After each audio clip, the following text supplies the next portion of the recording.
नमस्कार. स्वयंपाकघर निलिमा किचनमध्ये आज आपण कुठल्याही प्रकारचा अजिबात सोडा किंवा काही न वापरता अगदी साध्या सोप्या पद्धतीने परफेक्ट अजिबात तेलकट न होता आतमधनं अगदी छान अशी जाळीदार आणि बाहेरून क्रिस्पी अगदी परफेक्ट मूग डाळ भजी कशी बनवायचं ते आज आपण बघणार आहोत. तर मूग भजी बनवण्यासाठी सर्वप्रथम इथे मी 2 तास मूग डाळ ही भिजून घेतली. जास्तीत जास्त 3 तास आपण मूग डाळ ही भिजून घ्यायची. तर जर आपण जास्त वेळ मूग डाळ ही भिजून घेतली तर त्यामुळे आपली भजी ही अगदी तेलकट अशी तयार होते. तर इथे 2 तास भिजून घेतलेली मूग डाळ आता आपण हिला 2 ते 3 पाण्याने स्वच्छ अशी धुवून घेणार आहोत आणि धुतल्यानंतर तिच्यातलं संपूर्ण पाणी हे व्यवस्थित निथळून घ्यायचं. तर मी ही मूग डाळ 2 ते 3 पाण्याने स्वच्छ धुवून घेतली, तिच्यातलं संपूर्ण पाणी हे निथळून घेतले. त्यानंतर लगेच एका वाटीमध्ये सर्वात प्रथम आपण 2 ते 3 चमचे मूग डाळ ही काढून ठेवणार आहोत. त्यानंतर लगेच यासाठी लागणारा मसाला सर्वात आधी आपण तयार करून घेणार आहोत. तर मिक्सरच्या भांड्यामध्ये 5 ते 6 लसणाच्या पाकळ्या, जर आपल्याला आल्याचा फ्लेवर आवडत असेल तर आलं घातलं तरी काही हरकत नाही. आवडीनुसार हिरवी मिरची, आपल्याला कितपत तिखट हवी भजी त्यानुसार हिरवी मिरची, 1 चमचा जिरे आणि बारीक चिरून घेतलेली अगदी थोडीशी कोथिंबीर आपण आता घालणार आहोत. हा मसाला आपण अजिबात पाण्याचा वापर न करता मिक्सरला आता छान असं बारीक फिरवून घेणार आहोत. जेवढं शक्य आहे तेवढा आपण हा मसाला अगदी बारीक असा फिरवून घेतला आहे. या पद्धतीने आपला आता जो मसाला होता भजींसाठी लागणारा तो परफेक्ट असा तयार आहे. लगेच हा मसाला आपण एका मोठ्या भांड्यामध्ये आता करून घेऊ. ज्यामध्ये आपण भजींचं पीठ हे बनवणार आहोत त्या एका मोठ्या भांड्यामध्ये हा मसाला संपूर्ण आपण काढून घ्यायचा. आता आपला अगदी परफेक्ट चटपटीत असा हा मसाला तयार झाला आहे. त्यानंतर लगेच आता आपण भजींसाठी लागणारी भिजवून घेतलेली मूग डाळ ही आपण या भांड्यामध्ये काढून घेऊया. मूग डाळ ही अशी डाळ आहे ती अंगाला पाणी असे सोचून ठेवते, म्हणजे धरून ठेवते, म्हणून अगदी कमी पाणी घालून ही डाळ आपण मिक्सरला बारीक फिरवणार आहोत. बघू शकाल अगदी थोडंसंच पाणी घातलं आणि याच पाण्यामध्ये आता ही मूग डाळ छान रवेदार अशी आपण मिक्सरला बारीक फिरवून घेणार आहोत.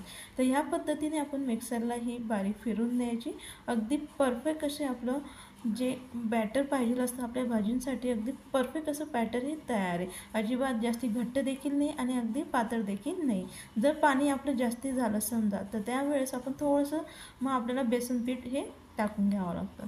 तर अगदी थोडंसं पाणी घालून अगदी सहज अशी आपली मूग डाळ ही मिक्सरला बारीक अशी होते.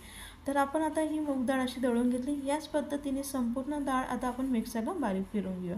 तर मी मिक्सरला अगदी छान रवेदार अशी डाळ ही फिरवून घेतली आणि जी आपण 2 ते 3 चमचे आता काढून ठेवलेली मूग डाळ यामध्ये टाकून घेऊ. यामुळे काय होतं, ज्यावेळेस आपण मूग डाळची भजी खातो ती छान अशी क्रिस्पी आणि अगदी वेगळा फ्लेवर आपला तो तयार होतो. नक्की या पद्धतीने तुम्ही मूग डाळ भजी करून बघा. अगदी छान चविष्ट अशी आपली मूग डाळ भजी ही तयार होते. त्यानंतर लगेच याच्यामध्ये अर्धा चमचा मी हळद, अर्धा चमचा धनेपूड आणि अगदी थोडीशी लाल तिखट हे घालते. यामुळे खूप छान कलर असा भजींना येतो.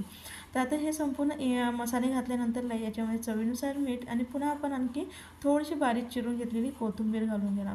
जर आपल्याला मूग डाळ भजीमध्ये कांदा आवडत असेल तर बारीक चिरून घेतलेल्या कांद्याचा वापर केला तरी काही हरकत नाही. तर आता हे संपूर्ण मसाले आपण व्यवस्थित हे मिक्स करून घेऊया.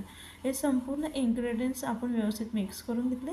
आज आपण मूग भजी बनवताना अजिबात सोडाचा वापर करणार नाही आहोत, तरी देखील आपली अगदी परफेक्ट क्रिस्पी अशी आपली भजी ही तयार होते. आता आपले हे मिश्रण व्यवस्थित मिक्स करून घेतले. याची जी कन्सिस्टन्सी अगदी परफेक्ट अशी ती आहे. तर ह्या पद्धतीची आपली कन्सिस्टन्सी राहू द्यायची. त्यानंतर लगेच आपण व्यवस्थित मिक्स करून घेतल्यानंतर 5 मिनटं तिला रेस्ट करून घेतले आणि त्यानंतरच आपण आता भजी करायला घेऊया. तर भजी करण्यासाठी साईडला गॅसवरती कढईमध्ये मी तेल गरम करून घेतले आणि त्यानंतर आता आपण भज्या ह्या तयार करून घेणार. आवडीनुसार लहान मोठे आपल्याला हवे तसे आपण आता तेलामध्ये भजी हे टाकून घ्यायचे आणि ही संपूर्ण आता पुढची प्रोसेस जी आहे ती मंद आचेवरती आपण करून घेणार आहोत. जर फुल आचेवरती आपण भजी ही तळून घेतली तर ती लवकर तळून होते, आतपर्यंत तेल जात नाही आणि त्यामुळे जी काही आपली भजी असते ती अजिबात ती पोकळ तयार होत नाही, म्हणजे जाळीदार अशी ती तयार होत नाही. जेवढं शक्य तेवढं मंद आचेवरती आपण ही भजी तळून घ्यायची. भजी ही टाकल्यानंतर तेलात जर आपण भजी ही सोडतो त्यानंतर लगेच चमच्याच्या सहाय्याने त्याला व्यवस्थित करून घेऊ नका, म्हणजे तेलामध्ये मिक्स करून घेऊ नका.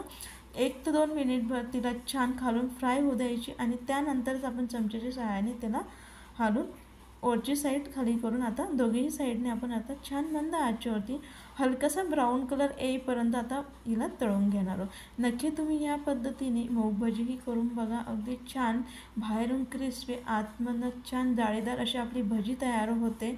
जेवढी दिसायला सुंदर दिसते तेवढीच चविष्ट देखील ही भजी तयार होते। तर आता मी मंद आचेवरती छान हलकासा ब्राऊन कलर लाल सोनेरी कलर येईपर्यंत भजी ही तळून घेतली आणि त्यानंतर लगेच आपण आता काढून घेऊया। तर आता तुम्ही बघू शकाल अजिबात आपली भजी ही तेलकट न होता अगदी छान बराच काळ तशीच क्रिस्पी राहणारी परफेक्ट अशी मूग भजी ही तयार झाली। याच पद्धतीने आता आपण संपूर्ण भज्या हे करून घेऊया। जर तुम्हाला माझी रेसिपी आवडली असेल तर नक्की लाईक करा, शेअर करा, कमेंट्स करा आणि चॅनल सबस्क्राईब करायला विसरू नका। अगदी परफेक्ट अशी आपली मूग भजी ही तयार आहे। पावसाळा स्पेशल रिमझिम पाऊस जर चालू असेल तर गरमागरम मूग भजी आणि त्यासोबत जर गरमागरम छान असा चहा असला तर काही